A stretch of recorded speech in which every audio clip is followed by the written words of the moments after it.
The time has come for America to hear the truth about this tragic war. Now, I've chosen to preach about the war in Vietnam today because I agree with Dante that the hottest places in hell are reserved for those who, in a period of moral crisis, maintain their neutrality. There comes a time when silence is betrayal. The truth of these words is beyond doubt, but the mission to which they call us is a most difficult one. Even when pressed by the demands of inner truth,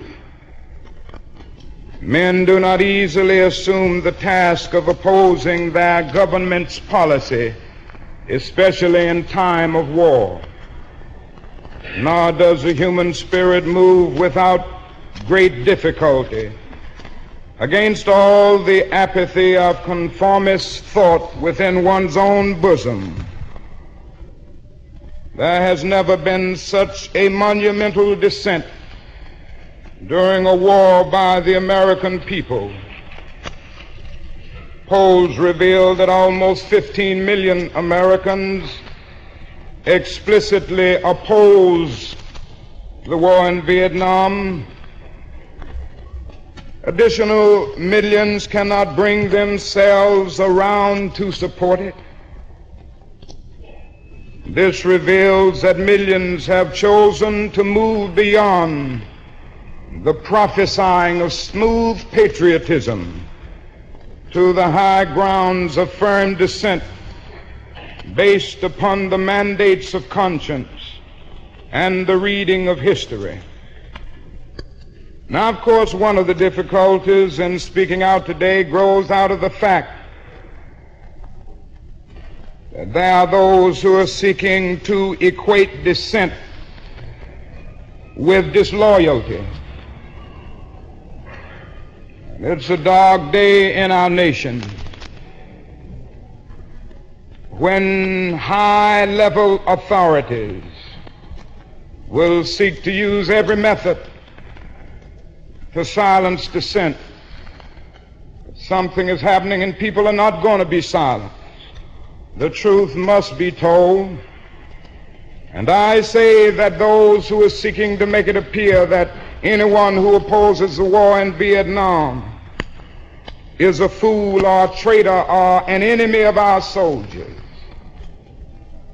is a person who has taken a stand against the best in our tradition. Many persons have questioned me about the wisdom of my path.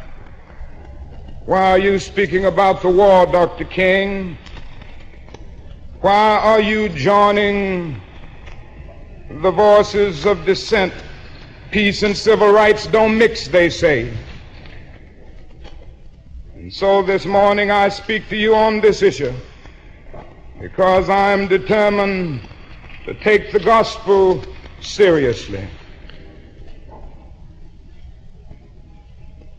There is at the outset a very obvious and almost facile connection between the war in Vietnam and the struggle I and others have been waging in America. A few years ago, there was a shining moment in that struggle. It seemed as if there was a real promise of hope for the poor, both black and white, through the poverty program. Then came the build-up in Vietnam, and I watched the program broken as if it was some idle political plaything of a society gone mad on war. And I knew that America would never invest the necessary funds or energies in rehabilitation of its poor so long as adventures like Vietnam continue to draw men and skills and money like some demonic destructive suction tube. And you may not know it, my friends, but it is estimated that we spend $500,000 to kill each enemy soldier, while we spend only $53 for each person classified as poor. And much of that $53 goes for salaries to people who are not poor. So I was increasingly compelled to see the war as an enemy of the poor and attack it as such. Perhaps the more tragic recognition of reality took place when it became clear to me that the war was doing far more than devastating the hopes of the poor at home. It was sending their sons and their brothers and their husbands to fight and die in extraordinarily high proportions relative to the rest of the population.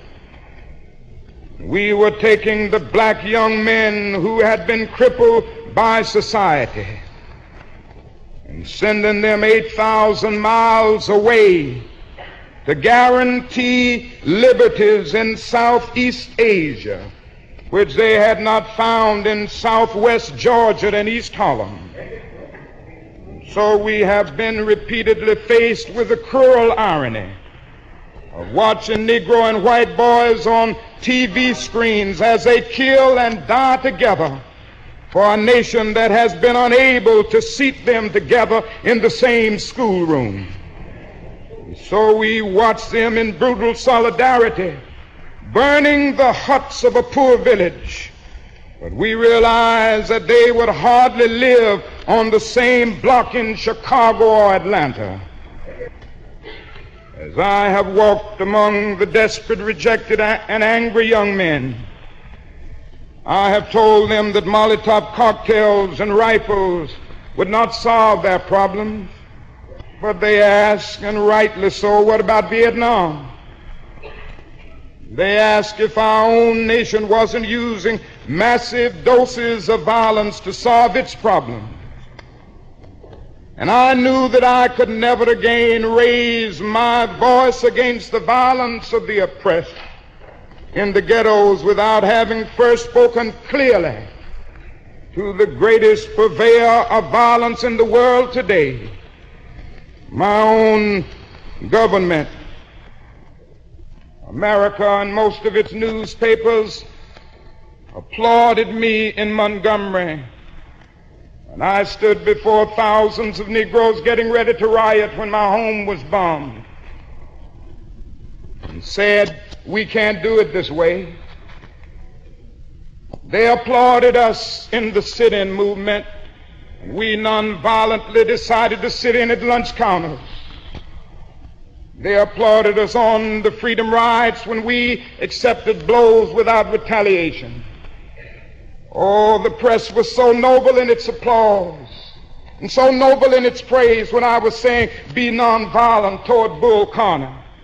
There's something strangely inconsistent about a nation and a press that will praise you when you say, "Be nonviolent toward Jim Clark," but will curse and damn you when you say, "Be nonviolent toward little brown Vietnamese children." There's something wrong with that press.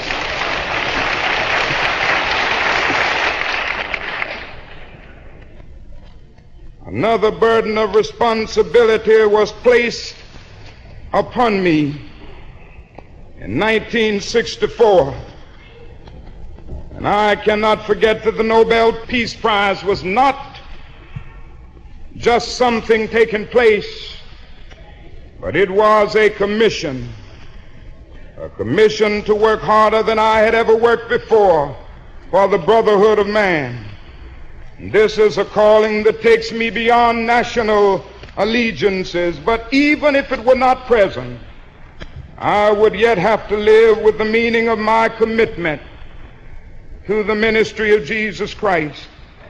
To me, the relationship of this ministry to the making of peace is so obvious that I sometimes marvel at those who ask me why I am speaking against the war. Could it be that they do not know that the good news was meant for all men, for communists and capitalists, for their children and ours, for black and white, for revolutionary and conservative? Have they forgotten that my ministry is in obedience to the one who loved his enemies so fully that he died for them? What then can I say to the Viet Cong or to Castro or to Mao as a faithful minister to Jesus Christ? Can I threaten them with death? Or must I not share with them my life? There will be no meaningful solution until some attempt is made to know these people and hear their broken cries. And who are we supporting in Vietnam today? It's a man by the name of General Key, who fought with the French against his own people, and who said on one occasion that the greatest hero of his life is Hitler. This is who we are supporting in Vietnam today. Oh, our government and the press generally won't tell us these things, but God told me to tell you this morning. The truth must be told.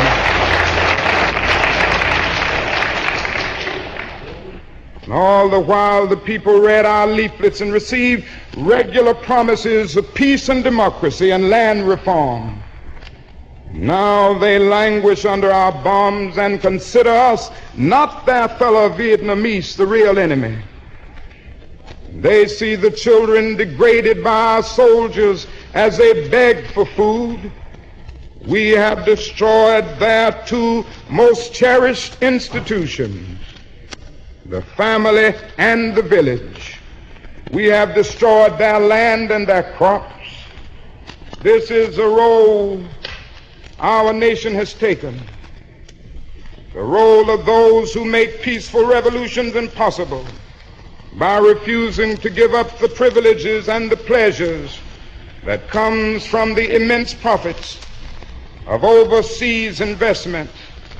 I'm convinced that if we are to get on the right side of the world revolution, we as a nation must undergo a radical revolution of values. We must rapidly begin to shift from a thing-oriented society to a person-oriented society, when machines and computers, profit motives, and property rights are considered more important than people. The giant triplets of racism, militarism, and economic exploitation are incapable of being conquered. A true revolution of values will soon cause us to question the fairness and justice of many of our present policies. True compassion is more than flinging a coin to a beggar. A true revolution of values will soon look uneasily on the glaring contrast of poverty and wealth with righteous indignation. It will look across the seas and see individual capitalists of the West investing huge sums of money in Asia, Africa, and South America, only to take the profits out with no concern for the social betterment of the countries, and say this is not just. It will look at our alliance with the landed gentry of Latin America and say this is not just. The Western arrogance of feeling that it has everything to teach others and nothing to learn from them is not just. A true revolution of values will lay hands on the world order and say of war, this way of settling differences is not just. This business of burning human beings with napalm, of filling our nation's homes and with orphans and widows, of injecting poisonous drugs of hate into the veins of peoples normally humane, of sending men home from dark and bloody battlefields, physically handicapped and psychologically deranged, cannot be reconciled with wisdom, justice, and love. A nation that continues year after year to spend more money on military defense than on programs of social uplift is approaching spiritual death. And it is a sad fact that because of comfort, complacency, a morbid fear of communism, our proneness to adjust to injustice, the Western nations that initiated so much of the revolutionary spirit of the modern world have now become the arch anti-revolutionaries. And our only hope today lies in our ability to recapture the revolutionary spirit and go out into a sometimes hostile world, declaring eternal hostility to poverty, racism, and militarism. A genuine revolution of values means in the final analysis that our loyalties must become ecumenical rather than sectional. Every nation must now develop an overriding loyalty to mankind as a whole in order to preserve the best in their individual societies. This call for a worldwide fellowship that lifts the neighborly concern beyond one's tribe, race, class, and nation is in reality a call for an all-embracing, unconditional love for all men. This often misunderstood and misinterpreted concept, so readily dismissed by the niches of the world as a weak and cowardly force, has now become an absolute necessity for the survival of mankind. Let me say finally that I oppose the war in Vietnam because I love America. I speak out against this war not in anger, but with anxiety and sorrow in my heart, and above all with a passionate desire to see our beloved country stand as the moral example of the world. I speak out against this war because I'm disappointed with America. And there can be no great disappointment where there is no great love. I'm disappointed with our failure to deal positively and forthrightly with the triple evils of racism, economic exploitation, and militarism. We are presently moving down a dead-end road that can lead to national disaster. America has strayed to the far country of racism and militarism. All men are made in the image of God. All men are brothers. All men are created equal. Every man is an heir to a legacy of dignity and worth. Every man has rights that are neither conferred by nor derived from the state. They are God-given. Out of one blood, God made all men to dwell upon the face of the earth. What a marvelous foundation for any home. What a glorious and healthy place to inhabit. But America strayed away, and this unnatural excursion has brought only confusion and bewilderment. It has left hearts aching with guilt and minds distorted with irrationality. It is time for all people of conscience to call upon America to come back home. Come home, America.